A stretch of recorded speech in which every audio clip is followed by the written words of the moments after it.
Hello friends, मैं हूं जितेंद्र कुमार और आज आप लोगों के लिए जो टॉपिक है वो है रेस्पिरेशन यानी श्वसन। श्वसन किसे कहते हैं, आज हम इस पर डिस्कस करेंगे फ्रेंड्स।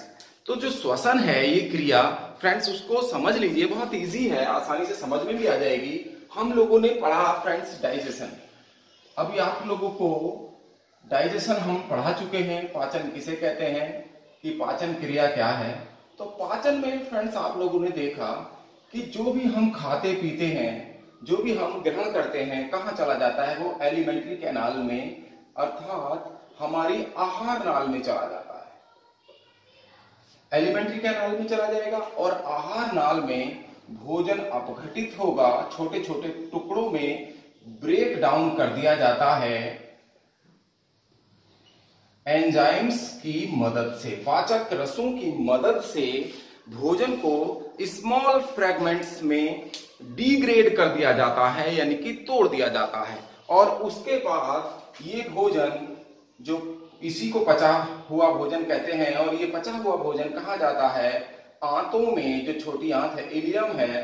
तो इलियम में फ्रेंड्स ये भोजन लिक्विड के रूप में, तरल के रूप में भर जाता है।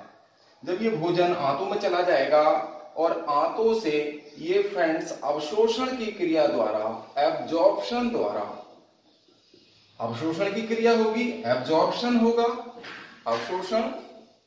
और अवशोषण किसके द्वारा होता है आप लोग जानते हैं, विलाई के द्वारा होता है, जिसको हम रसांकुर कहते हैं। और रसांकुर भोजन को यानी कि अवशोषित करके कहाँ मिला देते हैं, ये फ्रेंड्स ब्लड में मिक्स कर देते हैं। रसांकुरों द्वारा ब्लड में मिक्स हो जाता है और ये ब्लड, उसके बाद ब्लड से ये जो पचा हुआ भोजन है, अब ग्लूकोज के रूप में, हम ग्लूकोज भी कह सकते हैं इसको, ग्लूकोज की फॉर्म में ये भोजन रक्त से हमारी सेल्स में चला जाता है, यानी कि कोशिकाओं में चला जाता है।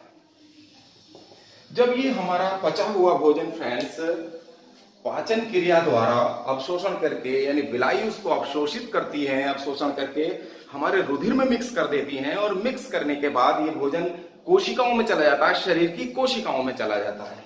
तो कोशिकाओं में ये जो भोजन है फ्रेंड्स, ये सेल के अंदर गया, ये हमने एक सेल बनाई, और सेल में जाने के बाद ये जो ग्लूकोज है,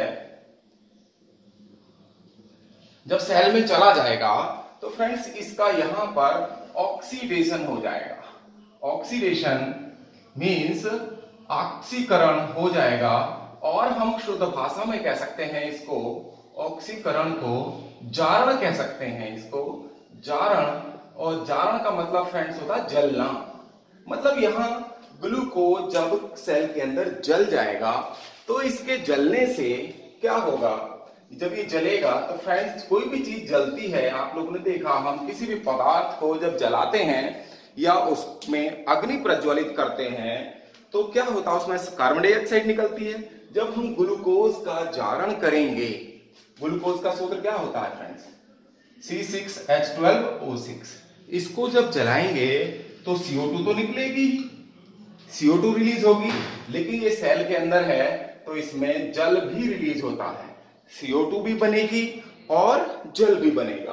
तो इस प्रोसेस में जब CO2 बनती है, जल बनता है, ग्लूकोज को जला रहे हैं, तो फ्रेंड्स एनर्जी भी निकलती है, और कोशिकाओं में वो एनर्जी ATP के रूप में होती है, यानी कि एक ग्लूकोज के मॉलिक्यूल के जलने से या ऑक्सीकरण से 38 ATP एनर्जी रिलीज होती है। इसको हम 686 किलो कैलोरी ऊर्जा भी कह सकते हैं। 38 ATP का मतलब है फ्रेंड 686 किलो कैलोरी एनर्जी, यानी कि ग्लूकोज का जारण कहाँ होगा, हमारे शरीर की कोशिकाओं में होगा। और जो कोशिकाओं के अंदर जो जारण हो रहा है, अर्थात ग्लूकोज जल रहा है और उससे एनर्जी रिलीज हो रही है, जल बन रहा है और कार्बन डाइऑक्साइड मुक्त हो रही है, तो इस प्रोसेस को ही हम रेस्पिरेशन कहते हैं, यानी कि श्वसन कहते हैं। चलिए अब बात करते हैं अब इसकी रिएक्शन की। देखिए रिएक्शन कैसे लिखते हैं। श्वसन क्रिया है, इसमें जब ये ग्लूकोज का मॉलिक्यूल या ग्लूकोज की फॉर्म में जो पचा हुआ भोजन है ब्लड से सेल्स में पहुंचेगा, कोशिकाओं में पहुंचेगा, तो इसका ऑक्सीकरण हो जाता है। ग्लूकोज का एक मॉलिक्यूल, एक अणु कहां पहुंच जाता है, ये ब्लड में पहुंच गया, ब्लड से सेल्स में यानी कोशिकाओं में पहुंच जाता है, और कोशिकाओं में पहुंचने के बाद इसका ऑक्सीडेशन हो जाता है। ऑक्सीडेशन का मतलब है जब किसी भी चीज को जलाएंगे, ऑक्सीडेशन करेंगे, तो उसमें ऑक्सीजन की आवश्यकता होती है। तो इसमें 6 ऑक्सीजन के मॉलिक्यूल काम में आते हैं इसके ऑक्सीडेशन में। तो ग्लूकोज का ऑक्सीजन क्या करेगी, ऑक्सीडेशन करेगी, ऑक्सीकरण कर देती है अर्थात जारण कर देती है, इसको जला देती है। तो ग्लूकोज के मॉलिक्यूल के ऑक्सीडेशन से CO2 के यानी कि कार्बन डाइऑक्साइड के 6 मॉलिक्यूल और 12 मॉलिक्यूल जल के और तथा 38 ATP ऊर्जा बनती है। इसको हम 686 किलो कैलोरी एनर्जी भी कह सकते हैं। 38 ATP का मतलब है 686 किलो कैलोरी ऊर्जा ATP के एक मॉलिक्यूल के ऑक्सीडेशन से बनती है। तो इस तरह हम कह सकते हैं कि जो रेस्पिरेशन है, श्वसन है, वो कैसी प्रक्रिया हो गई, एक ऑक्सीडेशन क्रिया है, यानी कि एक मेटाबॉलिक प्रोसेस है जिसमें ग्लूकोज के ऑक्सीकरण से कार्बन डाइऑक्साइड जल बनते हैं और ATP के रूप में ऊर्जा मुक्त होती है, जो हमारे उपापचय जगत का सिक्का कहलाते हैं। ATP एडिनोसिन ट्राइफॉस्फेट, ये उपापचय जगत का इनको सिक्का भी कहते हैं। इन्हीं से पौधे और जंतुओं के शरीर में जो ऊर्जा संचित रहती है, स्टोर रहती है, वो भी ATP के रूप में ही फ्रेंड्स रहती है। चलिए अब देखते हैं, देखिए कैसे ये प्रोसेस हुई। हम इसको थोड़ा सा और इलाबोरेट करते हैं, इसको और समझते हैं। जब डाइजेशन हुआ फ्रेंड्स, तो डाइजेशन से डिग्रेड हुआ भोजन का, और भोजन किस रूप में, ग्लूकोज के रूप में डिग्रेड हो गया, और ये ग्लूकोज ब्लड में मिल गया और ब्लड से ये सेल्स में पहुंच गया। ग्लूकोज कहां पहुंच गया, सेल्स में, कोशिकाओं में।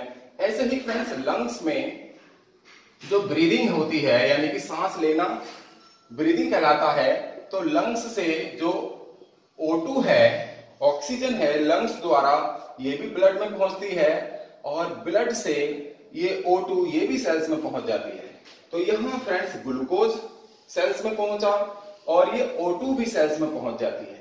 तो जब ग्लूकोज और ऑक्सीजन सेल्स में पहुंच जाती है तो इसका ऑक्सीडेशन हो जाता है, और ऑक्सीडेशन से एनर्जी रिलीज होती है, कार्बन डाइऑक्साइड और जल भी बनते हैं। चलिए फ्रेंड्स, और एक बात और हम बताते चले कि कुछ फ्रेंड्स या कुछ बच्चे क्या समझते हैं कि श्वसन यानी रेस्पिरेशन को सांस लेना समझ लेते हैं। वो ये सोचते हैं कि श्वसन ही सांस लेना होता है, लेकिन फ्रेंड्स श्वसन क्या है, ऑक्सीडेशन प्रोसेस है जिसमें ग्लूकोज का ऑक्सीडेशन होता है, और सांस लेने को हम हिंदी में श्वासोच्छ्वास कहते हैं, श्वासोच्छ्वास, और इसी को इंग्लिश में ब्रीथिंग कहा जाता है। तो ये ब्रीथिंग है, ये अलग प्रोसेस है। श्वसन सांस लेना बिल्कुल नहीं है, और इसमें क्या होता है कि हम CO2 रिलीज करते हैं और O2 ग्रहण करते हैं। तो इस प्रोसेस को हम श्वासोच्छ्वास या ब्रीथिंग कहते हैं। तो फ्रेंड्स आज आप लोगों ने देखा कि श्वसन किसे कहते हैं, ये आप लोगों को अच्छी तरह समझ में आ गया होगा। तो आज का टॉपिक यही समाप्त होता है फ्रेंड्स। यदि आप लोगों को ये वीडियो पसंद आया तो लाइक शेयर सब्सक्राइब अवश्य कर दें। आपका बहुत बहुत धन्यवाद वीडियो देखने के लिए।